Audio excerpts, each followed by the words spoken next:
เพิ่นหากระทาสีแล้วจับไปชบปุ๊บปุ๊บปั๊บพี่น้องโอ้เนาะเฮือนงามๆมันนั่นถือขี้ดินขึ้นไปใส่แล้วบาดนี้ โอ้ยังติดตีนอยู่พี่น้องจังพอเราจังบ่อยากเหยียบหรอกอันนี้เนาะมาเบิ่งอยู่ทางในโป๊น้ำเพิ่นสิเตรียมให้คนกินมื้ออื่นนี่บ่โดยพี่น้องเอ้ยเนาะโอ้เย็นเด้อเฮือนดาวเนาะเย็นมันแน่นแน่มันแน่นพี่น้องยังใหม่อยู่จวดออกมาทางนี้โอ้ฮัลโหลเนาะลมเย็นเดี๋ยวจังไปเอาคนมาอยู่เฮือนเก่าเจ้าเนาะอันมื้อขึ้นมาเดี๋ยวจังเอาเสื้อเอามอนขึ้นมาใส่เขาเบิ่งอยู่ห้องกันพี่น้องเอ้ยปึ๊บโอ้เปิดสบายเนาะห้องเนาะสมมุติว่าอยากเบิ่งหมู่เบิ่งพวกทั้งถนนหนทางเนาะปึ๊บโธ่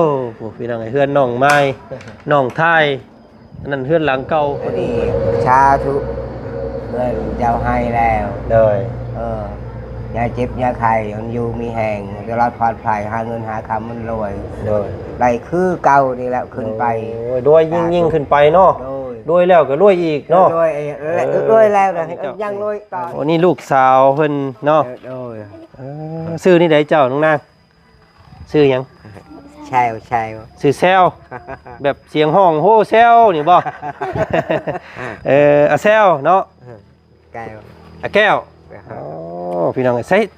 อันเจ้าเอาหยังก็ใส่อันหูเจ้าลูกหลานเบิ่งอยู่โอ้บ่มีตั้งบ่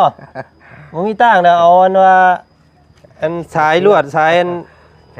สายอันชายยางเอาใส่อีหล่าก็คือกันเนาะ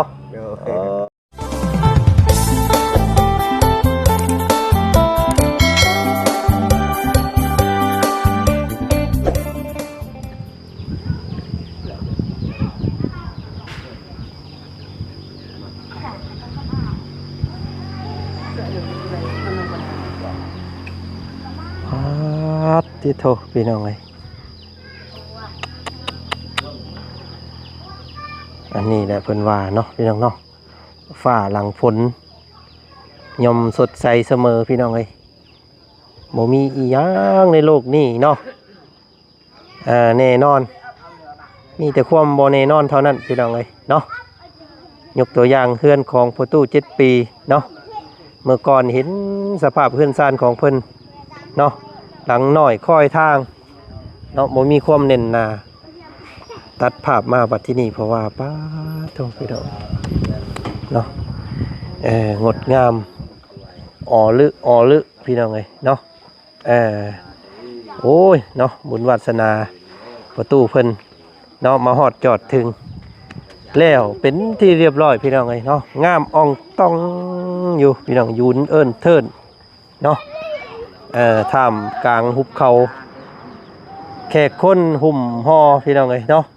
ได้ส้นตะลุมตะลางนี่แหละเพิ่นว่าเนาะได้บุญ24 ชั่วโมงผู้ใดเฮ็ดที่พักชนเศร้าให้แขกให้คนให้ครูบาอาจารย์หรือว่าวัดว่าห้ามเนาะบ้านเฮือนซ่านให้ผู้ที่ยากได้ที่แหละพี่น้องเห็นตัวจริงกันเลยเนาะแขกคนมาส้นห่มส้นเงากะ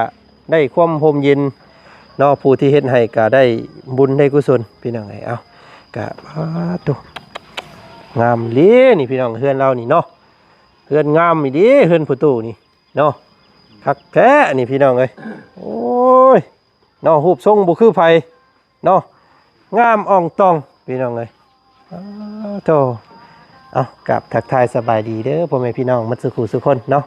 คือได้ยินว่ามื้ออื่นตื่นขึ้นมาแล้วสิมีข่าวดีว่าซั่นพี่น้องสิพากันขึ้นเฮือนเราแล้วมื้ออื่นนี่สิแม่นบ่เนาะมาถามมาไทยเบิ่งก่อนทางอ้ายสร้างเพิ่นก็หากะว่างตีนบ้างมือบ่จักอันนี้พี่น้องไอ้เนาะยังบ่ทันได้กลับบ้านกลับซองเทื่อยังอลาดอเรือส้นห่มส้นเงาอยู่พ่อตู้7 ปีเพิ่นอยู่บ่นี่แหละอยู่นี่บ่ซั่นนี่นึกว่าเด็กน้อยพี่น้องก็นึกว่า เนาะเป็นหมู่กันกับเด็กน้อยได้นี่น้อยๆอันนี้คือกันซ้ำเนาะ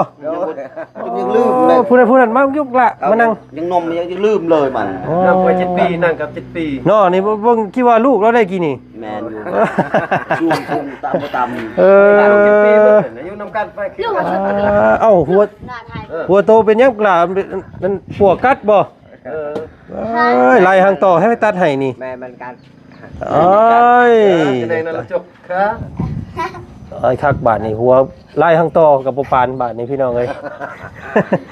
เอ้ยฉันก็ให้เราเบ้าตัดให้ก็ได้หรอกอันนี้เนาะ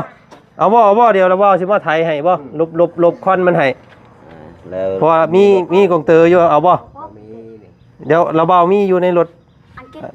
เบ้าบุญเอาไปเลยพี่น้องไอ้เบ้าบุญเพิ่นขับรถไปแล้วเมื่อกี้นี่แท้หัวโลนบ่แท้คิ้วมันก็สำนุกเข้าพอแล้วอันนี้เนาะ อาเจ้า พี่น้องไอ้เนาะผู้แต่ละคู่แต่ละคนก็มาสนห่มสนเงาเนาะประตูเนาะ โดย มือใดขึ้นเฮือนมือใด ให้อัพมาเงออัพอะไร มืออื่น โดย พี่น้องไอ้เนาะมืออื่นนี่มีขึ้นพระคงพระขวัญแล้วมืออื่นเสียเนาะ เราทำแบบนี้ นี่ไอ้สร้างเพิ่นนี่ยังบ่ทันได้กลับบ้านเนาะสร้างเนาะ โดย ไปทางใดล่ะทีมงานซะนี่ ถึงงานแล้วเบาแลมันสุกเสริญเพื่อนเราบ้านเรา โอ้ อยู่บ้านเรา กลับแล้วเนาะ แม่น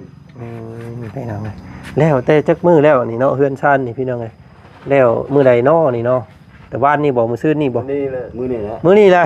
ยังบ่ได้รู้ โอ้แสดงว่าหากันแล้วมันมาดนี่ซะนี่เนาะ เอาแต่ทา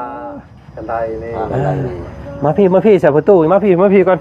มาเลาะมาเบิ่งมาส้มอยู่หั่นคืองามแท้เฮือนนี่เนาะ โดยรู้ตำมาสาว เบิ่งเนาะฟังเสียงเนี่ยพี่น้องเอ้ยเนาะ ครับ บ่ชื่อเจ้าเมื่อกี้นี่คิดว่าอันหมู่เล็กน้อยเนาะโอ้น้อยดีเจ้าเนาะแปลงร่างก็เป็นเนาะ บ่ชื่อพี่น้องเอ้ย ช่วงก็ไม่ได้ช่วงตั้มเบื่อไม่ได้ตั้ม โอ้งามแท้เนาะเฮือนเนาะ โดยงามบ่ งามบ่ โอ้ย งามบ่เจ้าว่างามบ่ งามเลย งามเอ้ย วันนี้ก็ไม่ได้งาม ยังมาได้งามบัด มัดทางงามอันนี้ เป็ ได้ นจั งาง ม ได๋ล่ะเด้ตังนัง เมียก็งามเนาะ โดย เฮือนก็งาม งามบัด เหมือนบ่พาอันเฮาขึ้นเบิ่งอยู่พาขึ้นเบิ่งเลาะส้มเบิ่งในเทิงเฮือนหั่นเนาะ ไป ไปขึ้นยังเนาะสีตัดขอบด้วยสีขาวพี่น้องเอ้ยเนาะเพิ่นหากระทาสีแล้วจับไปชอบปุ๊บปั๊บพี่น้องโอ้เนาะเฮือนงามๆมันนั่นถือขี้ดินขึ้นไปใส่แล้วบาดนี้ โอ้ยังติดตีนอยู่พี่น้องจังพอเราจังบ่อยากเหยียบหรอกอันนี้เนาะ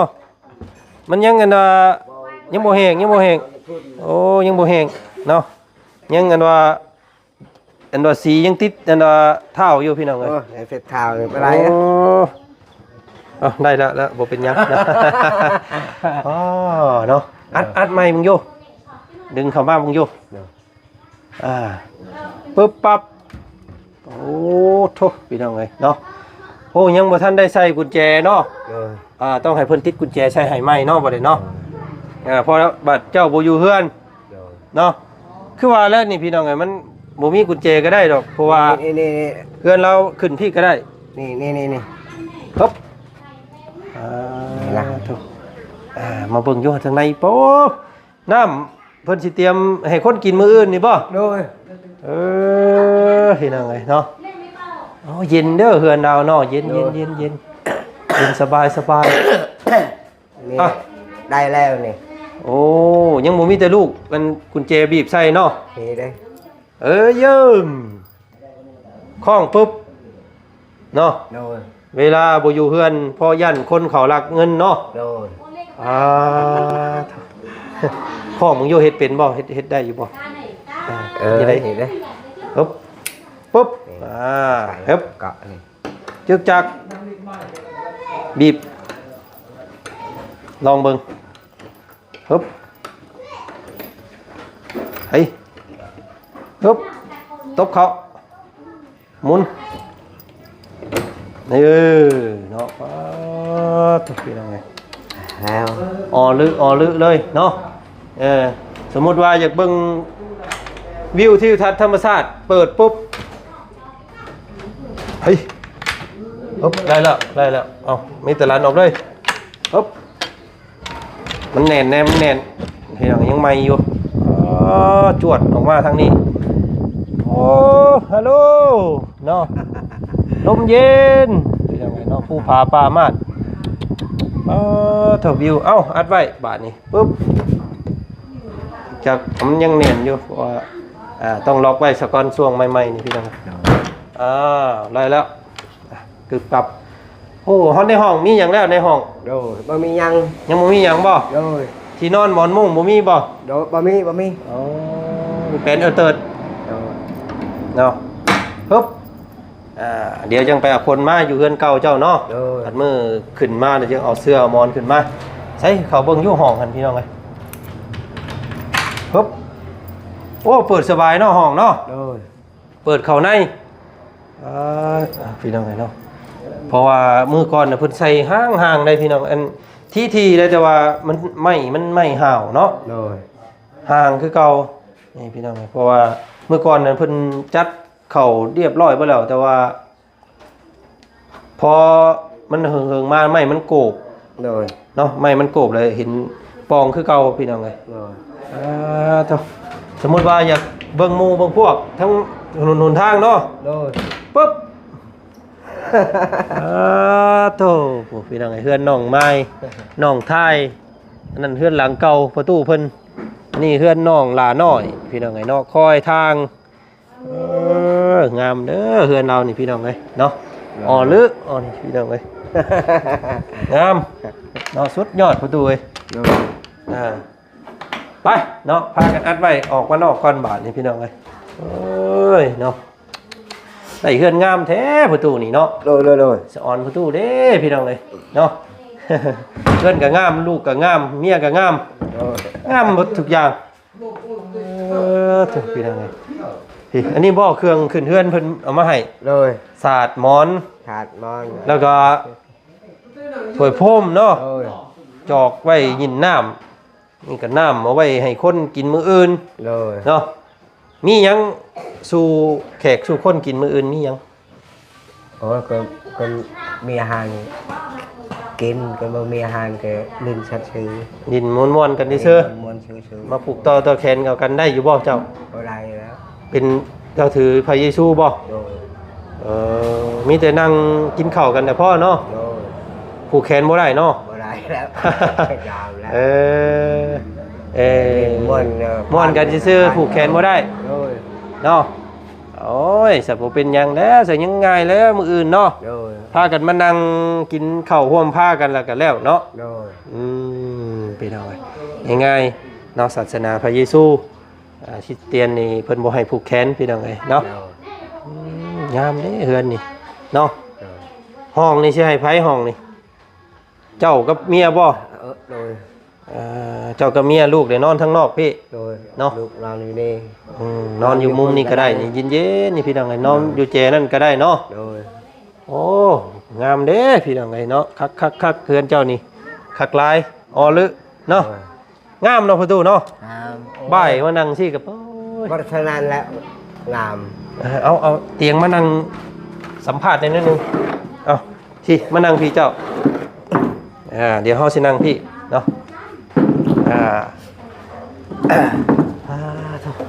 พี่น้องอันนี้ทางขึ้นเนาะทางบันไดขึ้นก็ยังคิวสีอยู่พี่น้องเลยเนาะเพราะว่าหากระทาเนาะ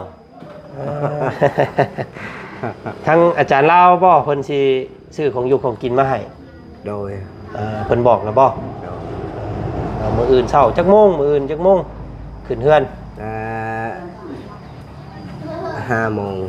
ประมาณ5-6 โมงเนาะ โดย โอ้ย5 โมงเช้าแท้ไปสิมาทันให้ข่อยอาบน้ำอาบท่าก่อน โมต้มข้าวดังข้าวดัง นึ่ง ไฟ ข้าวเป่าไผ่ โดย 5 โมงเช้าเนาะ โดย เพื่อแขกคนมาเต้ามาโฮมกับประมาณ 7-8 โมงเนาะ โดยนั่นแล้ว สันละวะพี่น้องเอ้ยถามแน่ประตูถามแน่เคยคิดอยู่บ่ว่าสิได้เฮือนงามแบบนี้เคยอยู่บ่ โอ้ย ตะกี้เขาบ่เคยบ่เคยได้บ่เคยได้ บ่คิดบ่ฝันได้เนาะว่าสิ โอ้ย ได้แบบนี้เนาะ เฮาคิดเฮาคนเกิดอาตามเฮาคิดนอนอยู่สบายเฮาคิดดอกใดแบบนี้เฮาคิดอย่างใด โอ้ยพี่น้องเนาะถือว่าเป็นบุญวาสนาเฮาเนาะประตูเนาะ อันนี้คือโอ้ยเฮาฮะสาธุได้เพื่อนชาญอยู่โมผิดชอยนำเฮาทุกเฮายากนี้เฮาได้ไปดินน้ำหมู่น้ำพวกตะเก้ากับบ่กล้าพาหมู่พาพวกมาเฮือนเนาะ โดย เพราะว่าบ่มีหมู่นั่งให้หมู่ โดย บัดนี้โอ้ยหมู่ก็อยากมาแล้วบัดนี้ โดย เนาะหมู่มาดินตะลุมตะลางแซวเฮือนแก่นคนได้เฮือนหลังนี่พี่น้องเอ้ยเนาะ โดย เนาะหมู่พวก มันกินนำกันนะพร้อมอยู่พร้อมกินในนี้แล้วได้เฮือนได้ชานโมชอย โอ้ย เอาบนคนสาธุบึ้งตะกี้ยังแต่พ่อแม่ก็บ่ได้เราเกินไป นอกจากอยากให้ทางประตูนี่แหละเนาะขอบมุกขอบใจขอบบุญขอบคุณทั้งผู้ใหญ่ใจดีทุกท่านเนาะ FC บัดสุขุสุคนที่เชียร์ให้เจ้าได้เฮือนได้ซ่านหลังนี้เนาะเอาเนาะขอบมุกขอบใจเพิ่นในประตู ใจเฮาได้เฮือนได้ชานความไงความนั้นมื้ออื่นล่ะขึ้นมาขึ้นเพื่อนอันนี้สาธุเพื่อนเจ้าให้แล้ว เลย อย่าเจ็บอย่าไข้มันอยู่มีแห่งจะรอดปลอดภัยหาเงินหาคำมันรวย เลย ได้คือเก่านี่แหละขึ้นไป ด้วยยิ่งขึ้นไปเนาะด้วยแล้วก็รวยอีกเนาะ รวยแล้วแต่ยังรวยต่ออีก โอ้ดีใจนำเด้อประตูเด้อ โดย เนาะถึงว่าจันจะบ่ได้ช่วยหยังจักอย่างก็ดีใจนำเด้อ โดย เนาะแสดงความดีใจนำเนาะมีมื้อนี้ได้พี่น้องโอ้ยเนาะออดีพี่น้องออลึเนาะไปลงตะลุมตะล่างก่อนบาดนี้ประตูเอ้ย ไป นะลงไปเบิ่งความงดงามของเพื่อนสะก่อนพี่น้องเอ้ยบาดที่นี่ตัวเกือบบ่ต้องเอาขึ้นมาแล้วเกือบเนาะ เจ้าประปวด บ่เป็นหยังเนาะได้อยู่มันอยากแห้งแล้วมันแห้งแล้วมันแห้งแล้ว โอ้ยพี่น้องเอ้ยเนาะงามหลายนี่งามคักเนาะ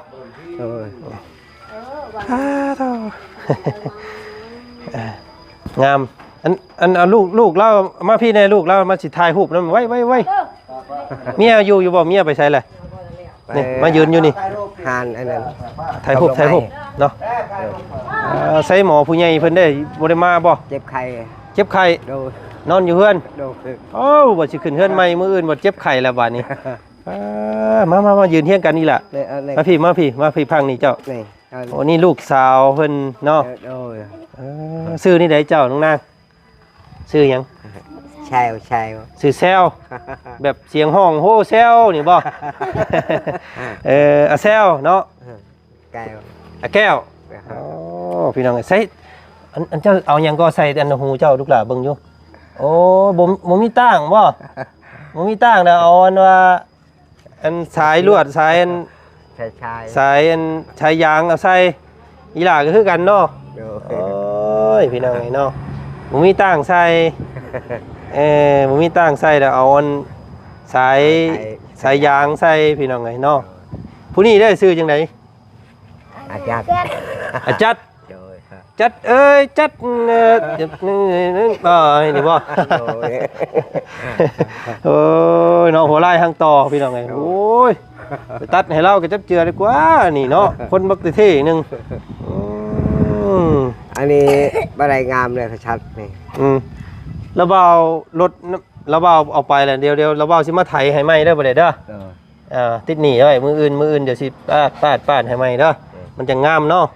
อันนี้มันยังหัวไล่ทางต่อเขานั่งขึ้นเฮือนใหม่มืออื่นก็บ่งามแล้วว่ะเนาะเอาดีใจนำซุมเจ้าเด้อได้เฮือนใหม่เด้อเนาะเป็นของซุมเจ้าบัดสุขุสุคนเนาะบ่แม่นว่าเป็นของผู้ใดผู้หนึ่งเด้อเนาะอยู่นํกันให้ถูกต้องกันเด้อผู้ใดสิเอาเมียมาเลี้ยงพ่อไผคนใด ผู้นี้นี่สิได้ไปอยู่น้ำผัวเนาะพี่น้องไงอันนี้ผู้ใหญ่บ่อัน เอ้ย อันเอื้อยใหญ่สุดบ่นี่ โดย แล้วก็มีหมอชื่อนี่ใดก็ อาเบล อาเบลนะอาเบลใหญ่สุดเนาะ โดย ลูกกก ลูกกุ๊ก แล้วก็ต่อมาไผ นี่ ผู้นี้ โดย เอ้าผู้นี้คือน้อยกว่าน้อยกว่าผู้นี้ผู้นี้ใหญ่กว่าเนาะ โดย ต่อมากับผู้นี้ อันนี้เอ้ยตอนนี้ อันนี้อันน้องน้อยสุดบ่ โดย โอ้ผู้ชายสองผู้หญิงสองลูกเราพี่น้องไงเนาะโอ้ผู้ดีงามเนาะ เนาะมีแต่คน อัอยาก งา ดู ม ดอกนี่ ๆผู้นี้สิงามพี่น้องเนาะ โดย ลูกหลานแล้วนี่ปล่อยให้ผมยาวๆเลยบัดนี้มันจะงามเด้อลูกหลานเด้อ อาแก้วเนาะอาแก้วอาแซวอาจัดเนาะแล้วก็อาเบลเนาะ เบล สื่อลูกเพิ่นแต่ละคนพี่น้องไงโอ้ยงามเอ้าละเว้าขอสแงบรูปให้ป้าลุงเพิ่นเบิ่งแน่เนาะแนมกล้องเด้อ1 2ปั๊บ1 2ปั๊บเนาะโอ้ยเนาะขอบใจหลายๆมื้ออื่นสิมากิน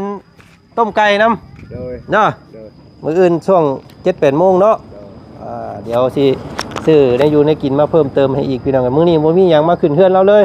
เดี๋ยวสิเอาหมอนจักหน่อย2หน่อยมาขึ้นเฮือนน้ำมืออื่นเด้อ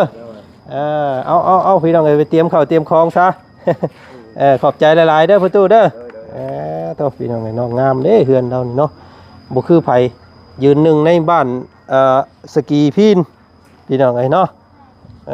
เฮือนน้องน้ำมางามแล้วเฮือนเราก็งามตื้มไปอีกพี่น้องเอ้ยบุญวาสนาคนเฮาเนาะฮอดมื้อฮอดวันพี่น้องเอ้ยเราก็ได้ดีใจนำประตูเพิ่นหลายๆเนาะได้เฮือนดังใหญ่หลังงามงบประมาณนี่ก็สิเบิดประมาณ100,000 กว่าบาทพุ่นเด้อนี่พี่น้องเอ้ยเนาะเฮือนซ้ำนี่เท่าที่เคยเฮ็ดกันมานี่ประมาณ100,000ปลายเนาะประมาณ130,000หรือว่า140,000พุ่นแหละพี่น้องเอ้ยเนาะหลายคนเพิ่นก็ถามมาอยู่ว่างบประมาณเท่าใดเด้เฮือนหลังนี้ว่าซั่นเนาะสิคร่าวๆเนาะประมาณ100,000 กว่าเนาะ100,000ปลาย100,000น้อยๆ งามเนาะอ๋อลึเนาะดีอกดีใจนำพ่อตู้เพิ่นเนาะที่ว่ามีบ้านเฮือนซ่านหลังงามพี่น้องเอ้ยเนาะไปเดี๋ยวเนาะมื้ออื่นมาพ้อกันมื้อขึ้นเฮือนใหม่ใส่หญ้างามเนาะพ้อกันพี่น้องมื้ออื่นเด้อ วันนี้ก็กะเทียมเลยนะพี่น้องเลยกะเทียม